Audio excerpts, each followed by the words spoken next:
अरे करुणा, तुझे और कोई बहू नहीं मिली? कितनी लंबी है तेरी बहू। वैसे कुछ भी हो, बोनी ननंद और लंबी बहू जोड़ी तो अच्छी है।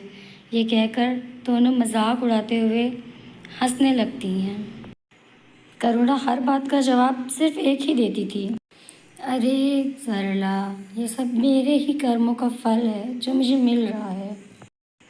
करुणा हर बार यही एक जवाब देती थी। एक बार करुणा खुद से बातें कर रही थी। मैं क्या करूं, ये मेरी बोनी बेटी, इसके रिश्ते मैं जीती जिंदगी कर देती तो मेरा बहुत बड़ा बोझ हल्का हो जाता। करुणा अपनी बोनी बेटी से परेशान थी। हर बार उसका रिश्ता टूट जाता था और अब करुणा की उम्र काफ़ी हो गई थी। उसका भरोसा नहीं था कि वो कब चल बसे। इसीलिए उसे अपनी बोनी बेटी की फिक्र सताने लगी। जैसे तैसे करुणा ने एक रिश्ता फिर से तलाश किया अपनी बोनी बेटी के लिए। रिश्ता देखने लड़के वाले आ चुके थे। तभी करुणा ने अपनी बोनी बेटी को आवाज़ लगाई। बोनी बेटी और लंबी बहू दोनों साथ में आ रही थी। अरे करुणा जी, ये क्या है? आपके घर में तो नमूनों की कमी नहीं है, कितनी लंबी और एक उतनी ही बोनी। अब तक तो मेहमान शांत थे क्योंकि उन्हें नहीं पता था कि वो बोनी लड़की देखने आए हैं। ये ही मेरी बेटी है जिसे हम देखने के लिए आपको बुलाए हैं। आपका दिमाग तो ठीक है, क्या बोल रही हैं आप?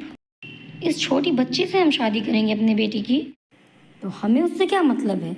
हम ये रिश्ता नहीं करेंगे। हम अपनी बेटी की ज़िंदगी ख़राब करने नहीं आए हैं, बल्कि उसकी ज़िंदगी बनाने के लिए यहाँ पर आए थे। आप कैसा सोच भी सकती हैं? मेहमानों ने खूब जलील किया उनकी बेटी और बहू को। करुणा की बेटी बहुत दुखी हो जाती है और दुखी होकर वहाँ से अपने कमरे में चली जाती है। करुणा रोने लगी ज़ोर ज़ोर से। ये सब मेरे ही कर्मों का मुझे फल मिल रहा है। ये सब मेरे ही कर्मों का मुझे फल मिल रहा है। लगातार करुणा एक ही बात को रोती रही बोल बोल कर कि मेरे कर्मों का फल है। ये सुनकर उसकी बहू परेशान थी। ये हर बार माँ जी ऐसे क्यों रोती हैं? वो अपनी सास के पास जाकर अपनी सास से पूछती है, माँ जी आप हर बार एक ही बातों को बोल कर क्यों रोती हैं? ये मेरे कर्मों का फल है।